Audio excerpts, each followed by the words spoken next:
이미 시작된 성령의 역사라는 제목을 가지고 오늘 하나님 말씀을 함께 보도록 하겠습니다.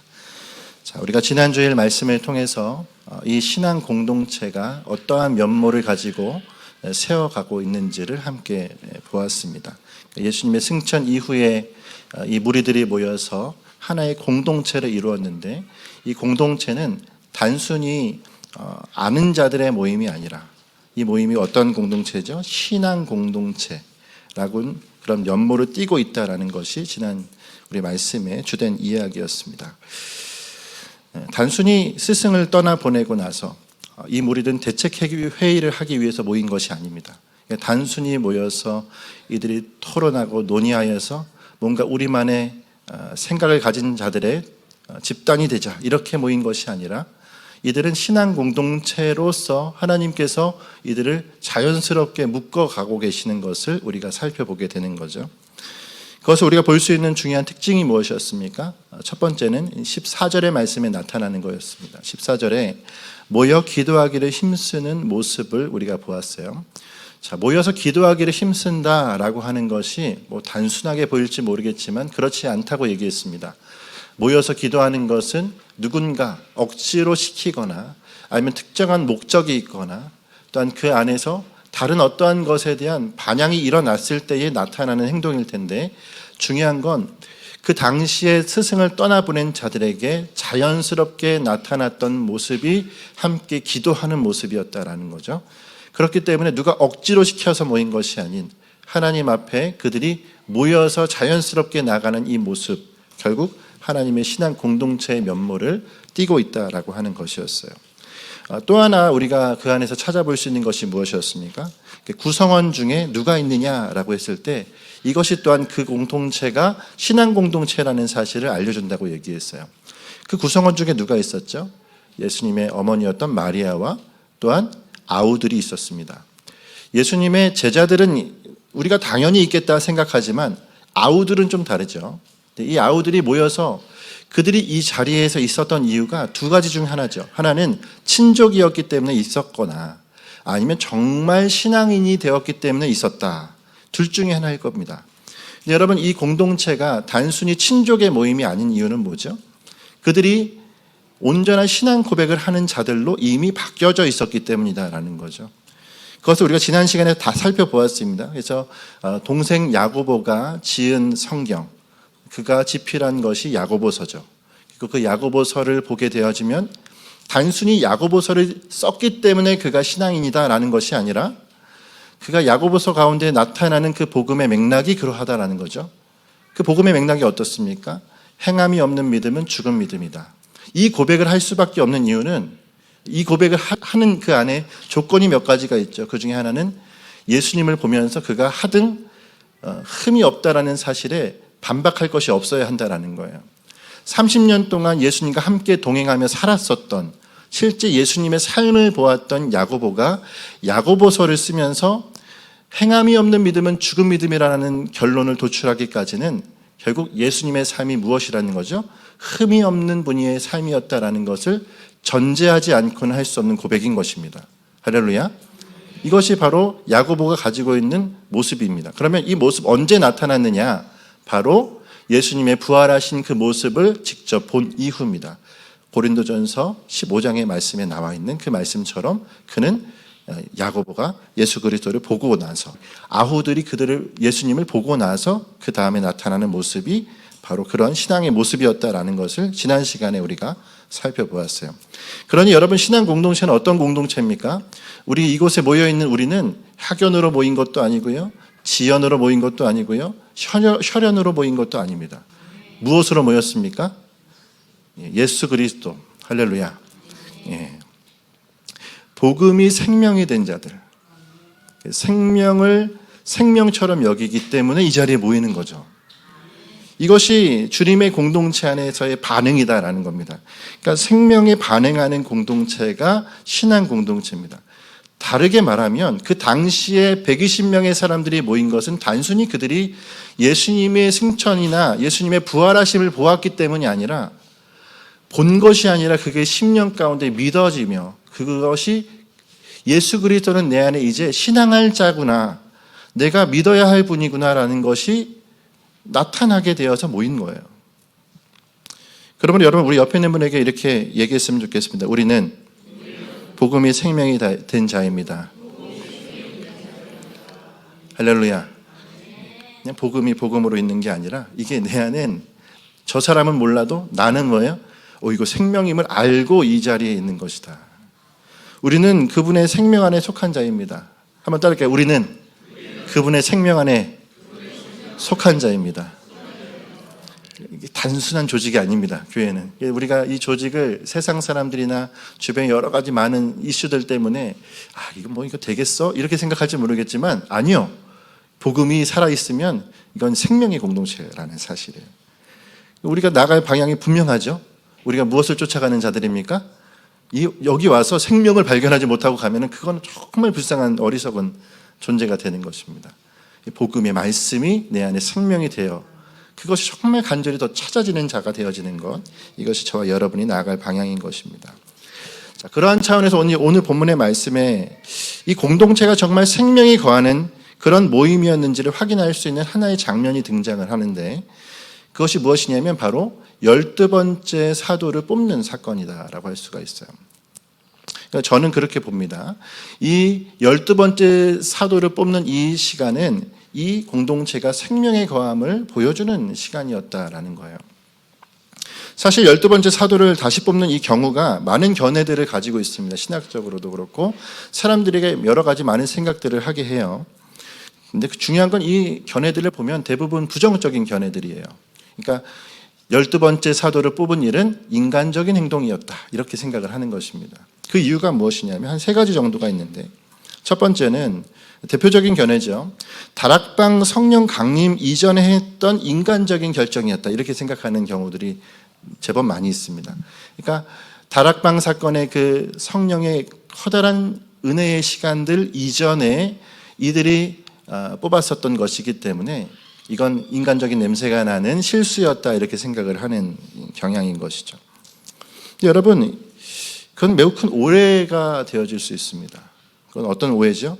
성령의 오심을 하나의 현상으로 바라보는 것처럼 우리가 오해할 수 있어요.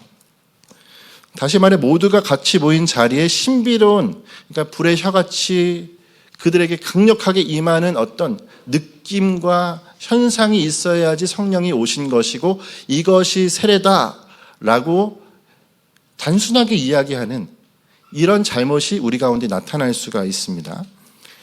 여러분, 성령님은 오순절 이후에만 사역하신 분이 아니십니다. 성령은 오순절 이후에만 사역하신 분이 아니라 그 전에도 계셨던 하나님이십니다. 이 얘기는 뭐냐면 성령의 세례 이후에 교회를 창립하시고 그 이후에 교회로서 나아가게 하시는 그 일들과 함께 교회라고 하는 공동체를 세워가는 모든 과정도 성령께서 함께 이끌고 계시다는 사실을 기억해야 하는 거예요. 그러니까 우리가 이것을 너무 단편적으로 생각해서는 안 된다라는 사실이죠. 한번 따라할게요. 예수 그리스도의 떠나가심은 성령의 오심이다. 그분의 가심은 곧 성령의 오심이에요. 다시 말해 이들이 있는 그 자리는 성령께서 이미 주장하고 계시는 자리다라는 것을 기억해야 한다라는 겁니다. 그러니까 성령을 어떤 현상으로 제한해서는 안 된다라는 것입니다. 두 번째 우리에게 나타나는 견해는 12번째 사도를 뽑는 일을 두고 이렇게 얘기합니다. 12번째 사도가 뽑힌 이후에 그 사도는 한 번도 언급된 적이 없지 않느냐라는 거예요. 그러니까 마띠아가 이 시간 이후로 이름을 드러내는 일이 없지 않느냐. 그러니까 사역을 제대로 했을까? 잘못 뽑았기 때문에 그의 이름이 나타나지 않는 것이다, 이렇게 보는 경향이다라는 거예요. 사실 여러분, 이건 우리가 굉장히 지양해야 될 일입니다. 그러니까 사역을 잘 못하기 때문에 못 뽑은 것이다, 이런 생각은 마치 그거죠. 교회에서 일을 잘하는 사람을 뽑아서 그걸 잘 이끌어 가야만 하나님의 사역이고 그렇지 못하는 것은 그렇지 않다, 이렇게 우리가 단정 짓는 것은 하나님의 크신 교회를 우리가 잘못 이해하고 있는 것이다 라고 할 수가 있어요. 교회는 일 잘하는 사람을 뽑아서 이윤을 창출하는 곳이 아닙니다. 할렐루야. 여기는 기업이 아니에요. 세상에 있는 수많은 조직과는 엄연히 다릅니다. 우리가 이걸 사회학적으로도 그렇습니다. 사회학적으로 보면은 모든 다른 조직은 정부 아래에 있어요. 그렇죠. 정부 아래, 국가 아래에 모든 조직이 있습니다. 근데 교회만은 법적으로는 교회도 종교시설 뭐 이렇게 쓸지 모르겠지만 우리는 어떻게 여기죠? 정부 아래에 있는 조직이 아니라 하늘에 그 뜻을 두고 있는 조직입니다. 우리는 그 줄기가 어디 있냐면 하늘에 있습니다. 그렇기 때문에 교회는 안면이 다른 거예요. 그러니까 이 곳 안에서 사역을 잘하고 일을 잘하고 달란트가 있어야지 특출한 자이고, 그렇지 못한 사람은 도태되어져야 한다라는 생각이 마띠아를 보면서 있다라면 그건 굉장히 큰 잘못이다라는 거예요. 12번째 사람을 뽑은 이 일은 우리가 그의 사역의 정도를 통하여서 그를 바라볼 것이 되어서는 안 된다라는 것이죠. 주중에 한 제자가, 이제 제자 무리들이 저를 찾아왔어요. 저도 이 친구들을 제자라고 부르기 제가 스스로도 너무 부끄럽지만, 그럼에도 불구하고 이 친구들을 제가 오랫도록 또 지도하고 가르쳤던 친구들입니다. 이번에 신학대학교, 총신대학교 대학원에 입학을 하게 돼서 이제 3명이 같이 왔는데, 한 명은 대학에 이제 진학하면서, 대학원에 진학하면서 이번에 사역을 시작했더라고요. 사역을 시작하면서 가장 큰 문제점 중에 하나가 뭐냐면, 장애우가 있는데 이 장애우는 청년이에요. 다 큰 청년, 지적장애가 좀 있는가 봐요. 약간 ADHD를 넘어서는 그런 걸 뭐라 그러죠? 그래서 예배를 방해하는데 뭐 고성을 지르고 막 그렇게 한대. 그러니까 예배에서 앞에서 설교를 못 하는 거죠. 저에게 와서 이 사람은 청년이고 장애우인데 지금 중등부 예배에 와서 예배를 드리고 있다고. 근데 그 친구는 부모도 예수님을 믿지 않는데 교회가 좋아서 들어왔고 중등부 예배가 좋아서 온 거예요. 근데 본인 너무 힘들다는 거예요. 어떻게 해야 될지 저에게 고민 상담을 하더라고요. 근데 상담을 하면서 주변에 있는 친구들, 다른 동료들과 함께 서로 얘기하는데 우리가 뭐 결론은 알죠. 결론은 압니다. 그를 온전히 품는 것이어야 한다라는 거예요. 예. 그래서 결론은 공동체가 이해하고 품도록 하는 것인데, 정말 그에게는 너무도 어려운 일이 눈앞에 있기 때문에 이걸 감당하기 어려워서 어려움을 토로하고 있었더라고요. 사실 교회는 그렇죠. 같이 모여놓으면 수많은 사람들, 별의별 사람들이 다 모이기 때문에 가끔씩은 내 옆에 있는 사람에게 냄새가 나기도 하고, 이 사람 내 옆에 앉았으면 좋겠는데 이런 생각도 들잖아요. 우리 옆에 있는 사람 냄새 좀 한번 맡아보세요. 이렇게. 그런 경우도 있지 않습니까? 근데요, 여러분, 이곳에 모인 우리는 어떤 형편이나 어떤 자격에 부합해서 모인 자들이 아니에요. 한번 다시 각인하시길 바랍니다. 생명을 생명으로 여김으로 이 자리에 온 것입니다. 할렐루야. 그러니까 우리가 그러한 생각을 가지고 달려갈 때에 자칫 어떤 자는 저 사람 정말 예수님 믿는 거 맞아? 왜 여기까지 왔지? 이런 생각까지 드는 사람이 있을지 모르겠어요. 아니요. 그 하나님의 일하심은 오늘 우리에게도 과정 속에 있는 것처럼 그에게도 과정 가운데 있음을 믿으시길 바랍니다. 언젠가 주님이 그를 어떻게 사용하실지는 아무도 모르는 거예요. 몇 년 전에 정말 피폐했던 한 사람을 열방의 선교사로 삼을지 누가 합니까? 우리는 아무도 알 수 없어요. 그러니 그를 온전히 품는 것은 교회가 해야 될 일이다라는 거예요. 마띠아를 보면서 여러분 그런 생각을 할 수 있는 거죠. 세 번째 견해가 뭐냐면 제비로 뽑았기 때문에 문제다라고 하는 경향도 있어요. 여러분 근데 우리가 기억해야 될 때 이 제비 뽑는 과정 그 전에 어떤 일이 있었는지를 좀 기억해야 될 필요가 있습니다. 여러분 23절과 24절 한번 같이 읽어볼까요? 23절, 24절 시작.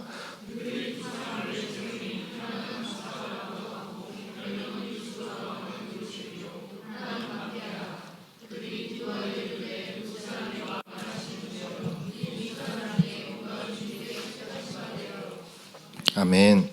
자, 이들이 소위 제비를 뽑기 전에 했던 것이 무엇일까요? 기도입니다. 기도. 사실 이것이 우리에게 이 공동체의 정체성을 드러내고 이 공동체의 성격을 드러내고 있음을 우리가 보아야 되는 거예요. 기도로 이 일이 진행됐다는 것은 사람을 세우는 것을 운에, 확률에 맡기지 않았다라는 뜻입니다. 단순히 제비 뽑는 것은 어떤 운이나 확률에 맡겨서 누군가 뽑힐 것인데 그 뽑히는 것을 우리가 다 동의하겠습니다라는 어떤 표시겠죠. 하지만 이들이 먼저 했었던 것은 뭐냐면, 주님, 이 일을 그저 운에 맡기는 것이나 확률에 맡기는 것이 아니라 주님께 맡기고 있습니다 라고 하는 그 하나님을 향한 기도가 그들에게 있었다라는 거예요. 그러므로 여러분, 제비를 뽑았다라는 것은 사실 여러 가지 우리 가운데 경우들이 있습니다. 특별히 한국교회 안에 이 제비 뽑기 제도가 참 유용하게 쓰여요. 근데 여러분, 우리가 하나를 기억해야 될 건 뭐냐면, 대부분의 제비 뽑기는 부패 방지용으로 쓰인다라는 사실입니다. 그러니까 사람들이 다 권력욕 그리고 욕심들이 있어서 그 자리를 탐하기 때문에 안 되겠다, 우리 제비를 뽑읍시다라고 하는 그 도입 자체가 문제예요, 사실은요. 이렇게 해서 제비 뽑는들, 그게 하나님 앞에, 아니 하나님이 아니라 세상 앞에서 어떻게 보일까요, 여러분?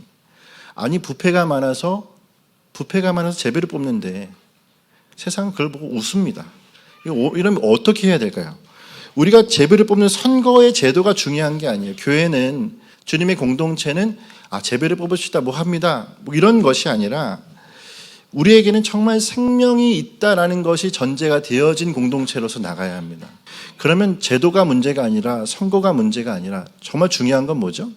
그 안에 누가 이 자리에서 이 일을 수행하여도 하나님의 기쁘신 뜻을 수행할 수 있을 것이고, 설사 그러하지 못하다 하더라도 하나님의 교회는 주님께서 이끌어 가실 것을 믿고 달려가는 것입니다.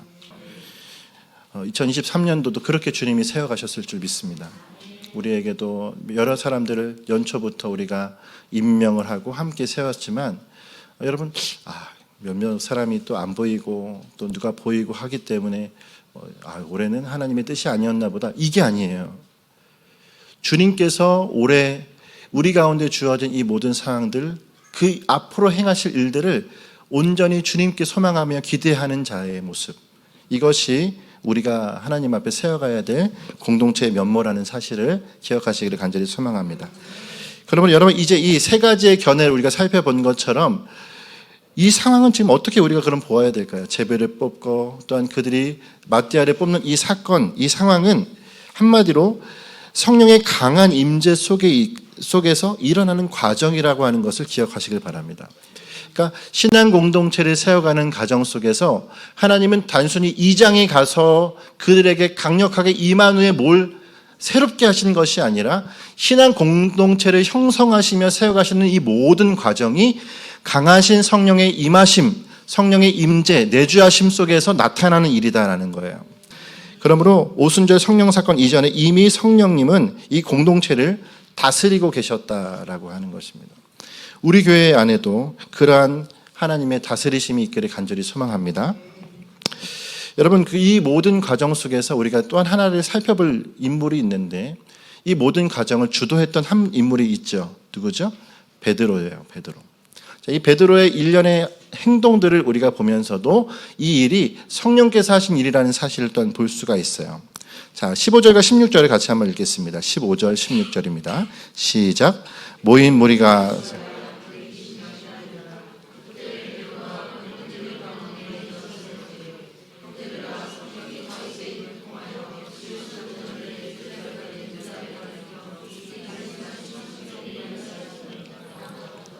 아멘.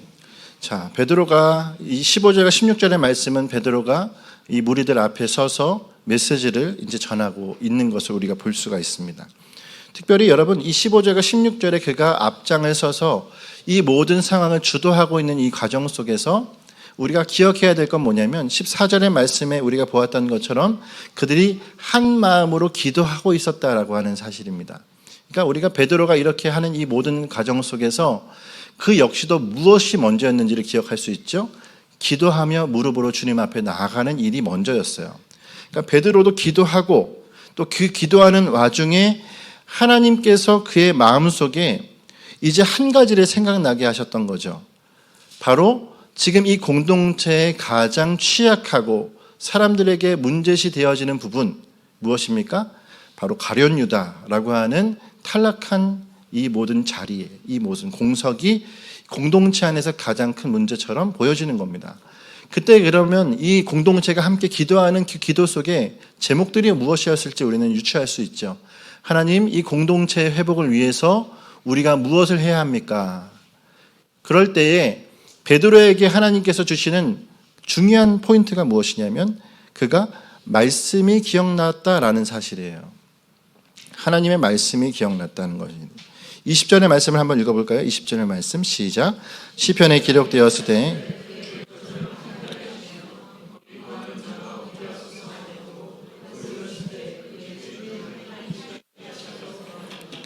아멘. 자, 20절의 말씀에는 두 구절이 들어 있습니다. 시편 69편 25절의 말씀과 시편 109편 8절의 말씀이 있어요. 우리가 시간상 다 찾지는 않지만 이 말씀들은 공통점이 있습니다. 그것이 무엇이냐면 바로 대적에게서 건져주심, 그리고 황폐한 곳에서 회복해 하심에 대한 메시지입니다. 다시 말해서 구약의 말씀에 그 대적에게서 건져내시고 황폐함 가운데서 회복하심에 대한 메시지가 뭐예요? 베드로가 기도하는 와중에 그의 내리를 스치고 하나님의 메시지로 그가 확답을 받아서 일어나게 된 거죠. 여러분, 이것이 이 일련의 과정, 이 일련의 행동이 무엇을 의미하냐면 이 공동체가 지금 성령께서 주장하고 계시는 공동체라는 사실을 기억하게 하는 것입니다. 할렐루야. 한 사람은 그냥 일어서는 게 아니에요. 무리들과 대책회의를 하다가 그래, 사람이 부족하니까 한 사람을 그냥 뽑자가 아니라 기도하면서 뭐예요? 아, 구약의 말씀의 성취가 이것인가? 하나님께서 이 구약의 시편의 말씀을 쫓아서 이제 공동체를 세워가기 위해서 이 모든 것도 과정 속에 두신 거였는가라는 것을 깨닫게 하시고, 가룟 유다는 제 길로 갔지만 다시금 하나님이 공동체를 새롭게 하시기를 원하신다며 공동체를 세운 것이다라는 것입니다. 여러분, 이 베드로는 기도 가운데 이들 공동체가 금기시하는 것처럼 보였던, 그러니까 아무도 가룟 유다에 대해서는 얘기하기 싫어하겠죠. 쉬쉬하고 함께 이야기를 하지 않았던 그 일들을 끄집어내서 이 일들에 대한 해결을 함께 하기로 간구하고 말씀을 깨달은 은혜 속에서 공동체를 회복하게 하시는 일들, 이 모든 과정이 이 당시에 나타났던 모습이라고 하는 거죠. 자, 이런 일련의 과정, 일련의 상황이 우리에게 알려주는 것은 무엇일까요? 바로 이 상황이 성령께서 다스리고 이끌어 가시는 상황이다라는 거죠. 기독케 하시고 깨닫게 하시고 이를 이끄시는 성령님. 한번 따라할게요. 기독케 하시고 깨닫게 하시고 이를 이끄시는 하나님. 이것이 생명 공동체에서 나타나는 일이에요. 기도하면 기도해서 물음표가 생기고 끝나는 게 아니라 기도하고 뭐 합니까? 깨닫게 하시고 무엇을요? 우리 가운데 주신 진리의 말씀을 깨닫게 하시고 그리고 그 말씀 앞에서 일을 진행하시는 하나님이시다라는 사실입니다. 그러면 여러분, 이 생명의 공동체의 모습, 우리로 말하면 뭐예요? 복음이 생명이 된 공동체, 성령의 공동체의 모습이 오늘 우리에게도 나타나시길 간절히 바랍니다. 우리가 일을 이루어 갈 때에 어떤 생각을 해야 될까요? 저와 여러분이 말씀이 우리에게 터가 되어서 그 말씀의 중심을 가지고 일을 이루어가는, 내 생각을 관철시키는 것이 아니라 하나님의 말씀이 우리 가운데 생명으로 작용하여서 우리를 이끌어 가시는 공동체가 되는 것입니다. 그러면 여러분, 교회는 사람의 말로 움직이는 것이 아니에요. 앞에서 말씀을 전하는 자가 달변가이기 때문에 사람이 모이는 것은 인간적인 조직이죠. 저는 그런 생각이 듭니다. 부족함이 은혜다. 할렐루야. 제가 완벽했으면 어떻게 할 뻔하셨어요. 부족함이 은혜예요. 부족함이. 우리가 연약한 것을 주님께서 쓰셔서 그분의 가장 강하심으로 만드시는 모습을 우리가 보게 되는 거죠. 그러면 여러분, 우리가 매일같이 묵상하는 말씀을 쫓아가실 때 우리도 마찬가지입니다. 내가 묵상하는 그 말씀이 내 삶 속에서 뭐가 되어야 될까요? 이제 나를 이끄시는 생명이 되시도록 하는 것이에요. 우리 지금 에스라서를 묵상하고 있잖아요.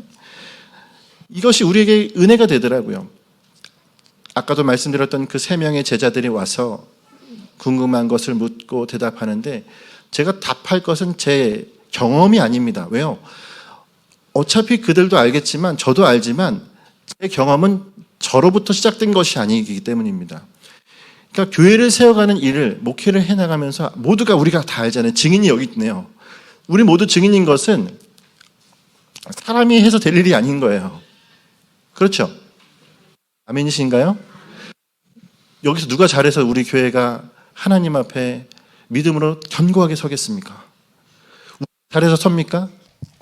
저희 여러분이 잘해서 서는 자가 아니고 그래서 세워지는 교회가 아니라고 하는 것, 여러분 오늘 말씀을 통해서 우리가 보게 되어지는 거죠. 중요한 건 뭡니까? 제가 제자들에게도 말했습니다. 다른 얘기를 한 게 아니라 내가 묵상해서 우리의 삶 속에서 나타나고 있는 에스라서의 말씀대로 그들에게 권면을 해줬어요. 그러니까 이거죠.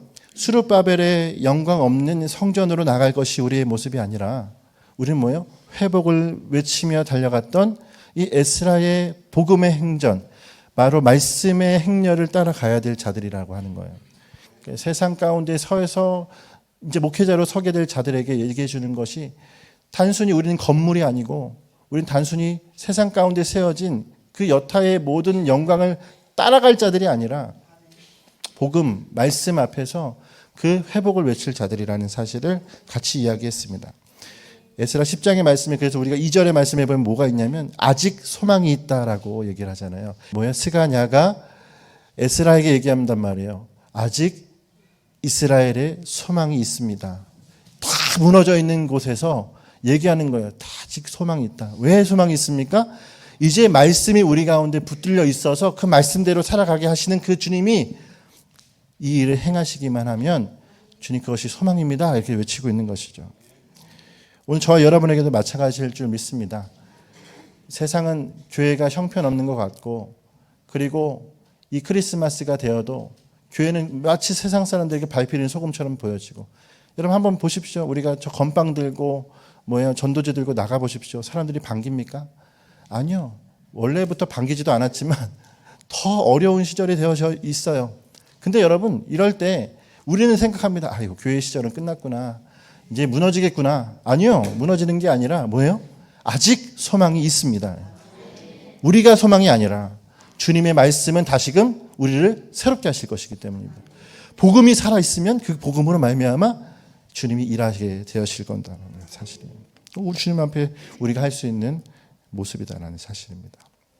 그 모습을 따라서 주님께 달려가는 오늘 저와 여러분이 되었으면 좋겠습니다. 한 가지 우리가 더 짚어보고 말씀을 마치면 좋겠는데요. 베드로에게 나타나는 모습이 어떤 모습입니까? 그 모습을 보면은 마치 말씀과 기도에 능숙한 것처럼 보여져요. 근데 우리가 이 베드로의 모습 면면을 다 알죠. 그리고 우리 가운데 지식이 있습니다. 베드로는 어부였기 때문에 말씀도 잘 모르고 기도라는 거 제대로 했을까? 이 생각이 우리 가운데 지식이 있지만 여러분 말씀에 오늘 보면은 마치 이가 이미 하나님의 말씀과 기도에 능숙한 자의 모습을 하고 있는 걸 볼 수가 있습니다. 우린 대충 그렇게 생각했죠. 아, 성령의 세례 2장의 말씀이 있고 난 이후에 그들에게 능력이 바뀌었구나. 그들에게 뭐가 달라졌구나라고 생각했는데 사실 자세히 보면은 2장의 말씀 이전에 이미 일이 시작되었습니다. 그럼 무엇이 바뀌었을까요?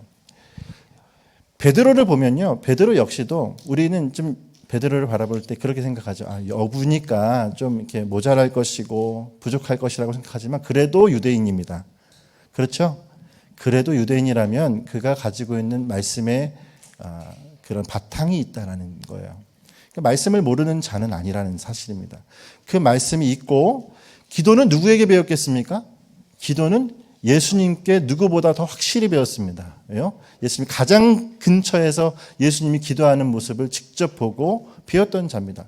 말씀과 기도, 그에게 가르치시고 그에게 있었던 것이 사실인데 이게 그전까지는 달라진 것이 무엇이냐면 성령께서 이제 그것으로 깨닫게 하시고 이것을 선포케 하시고 이를 이루시기 시작했다는 거예요. 이해가 되시나요? 이전까지는 조각난 내 말씀, 이전까지는 나를 위한 내 추구적인 기도 이런 것이 우리 가운데 있지만 이것을 하나님이 어떻게 바꾸시느냐? 우리의 삶 속에서도 성령께서 이 일을 깨닫게 하셔서 이제 하나님이 일을 행하시기 시작했나라는 사실입니다. 그러므로 오늘 말씀이 제목이 뭐죠? 이미 시작된 성령의 역사입니다. 2장에서부터 시작하겠다. 너희들 기다려라. 이게 아니라 이미 그 심령 속에선 주님은 일을 시작하고 계시다라는 사실이에요. 그러므로 여러분 오늘 우리에게도 내 안에 복음을 심겨주셨습니다. 그리고 내게 기도하게 하시는 이 공동체를 허락하여 주시고 나갈 방향을 세워주셨다면 이제 우리가 해야 될 건 뭡니까? 무릎으로 기도하여 주님 앞에 달려가는 일이다라는 사실이에요. 그러면 여러분 우리의 삶 속에서 이제 그리스도를 통하여서 세상을 보게 하실 것이고 또한 그분을 통해서 내가 그전까지 이해하지 못했던 말씀들을 이해하게 하신다라는 사실이에요. 그 복음의 감격이 오늘 저와 여러분에게 있기를 간절히 소망합니다. 이 일의 반복이 사실 신앙생활입니다.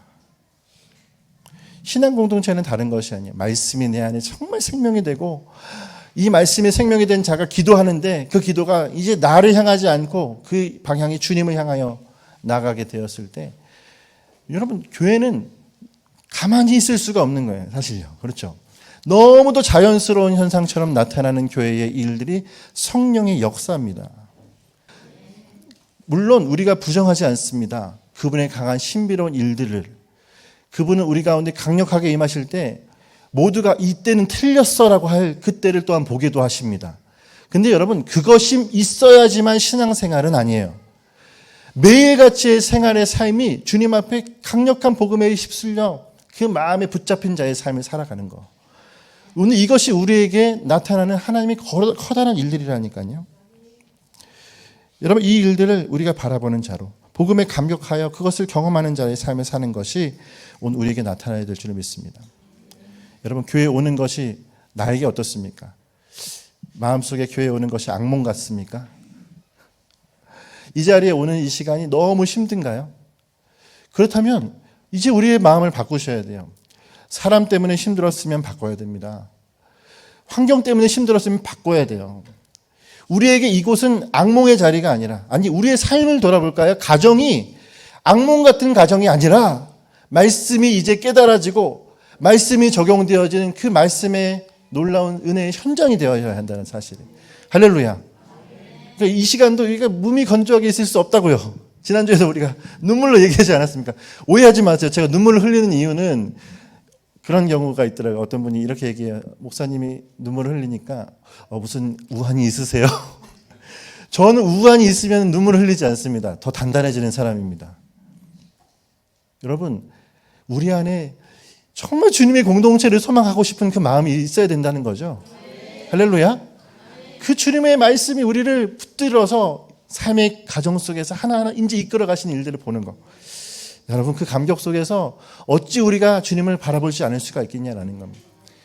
목회자의 가정도 문제 많습니다. 하지만 그 문제가 그 문제의 지점 속에 있는 게 아니라 그 문제를 떠나서 하나님의 너무 영광스러운 그 기쁨으로 나가게 하시는 거예요.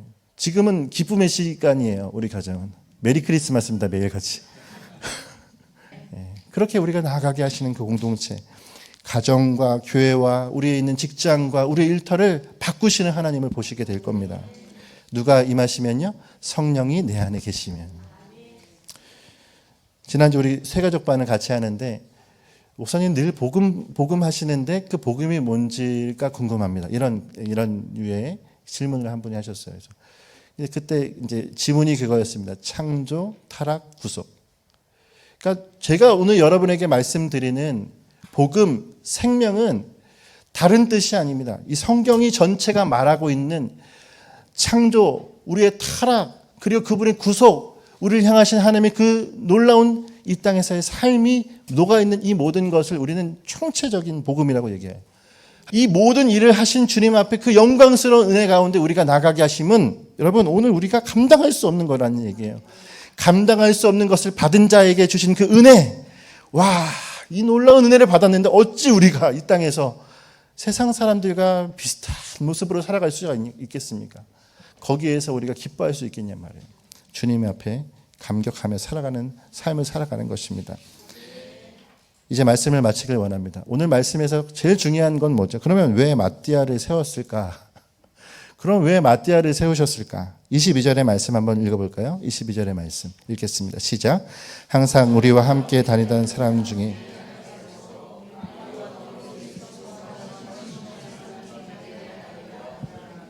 아멘. 마띠아를 세운 이유, 왜 세웠나? 그럼 왜 이 일을 왜 했는가? 단순합니다. 우리와 함께 우리와 더불어 예수께서 부활하심을 증언할 자가 필요합니다. 교회가 사람을 세우는 이름 뭡니까? 함께 일합시다. 함께 뭔가 으쌰으쌰 합시다. 합동합시다. 조합을 해서 협력합시다. 이게 아니에요. 함께 부활의 생명을 증거할 사람들을 세워가시는 겁니다. 이것이 교회입니다.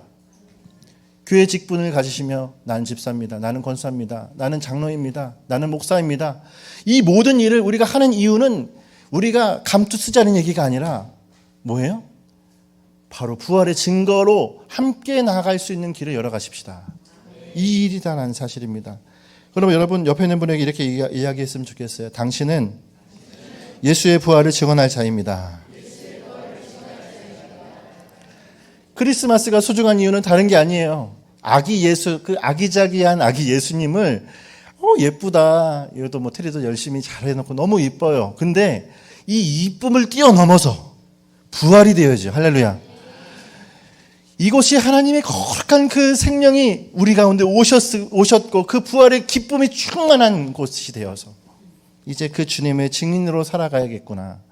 크리스마스도 부활절입니다. 부활절도 크리스마스입니다. 우리가 예수 그리스도의 생명을 증거하는 자이기 때문에 그런 거죠. 그럼 오늘 그러한 생명을 가지고 살아가며 나아가는 오늘 저와 여러분이 되시기를 간절히 소망합니다. 이미 주님은 시작하셨습니다. 이미 성령님 우리 가운데 계십니다. 그 주님을 따라가는 오늘 복음의 열정을 가진 저와 여러분 되시기를 간절히 소망합니다. 시간 기도하겠습니다.